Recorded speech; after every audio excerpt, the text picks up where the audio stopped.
The first strategy is know the test. And what I mean by that is know how the test is structured. Are there going to be multiple choice questions, fill in the blank, essay, or a combination? How many questions will be on the test? Do you have to answer the questions in sequence, or can you skip a question and go back? And also, is the test timed? If so, how much time do you have?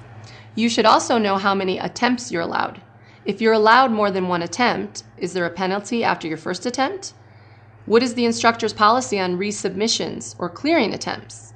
And what I mean by that is, once you start the test, can you save it and go back later? Once you finish a certain section of the test, can you go back to that section again? If not, if you only have one attempt, make sure you're confident with your answers before moving on to the next section and before submitting your test. What are some other things we need to think about when we are considering the structure of the test? What if you have technical problems? You should know your instructor's policy. Is it open book, open notes?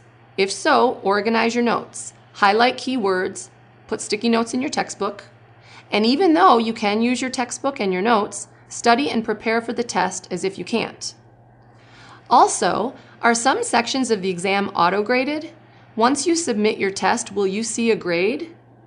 And if so, is it your final grade? For example, in my classes, certain sections of the test are auto-graded. So a student submitted his test, he saw 23%, and he panicked and emailed me.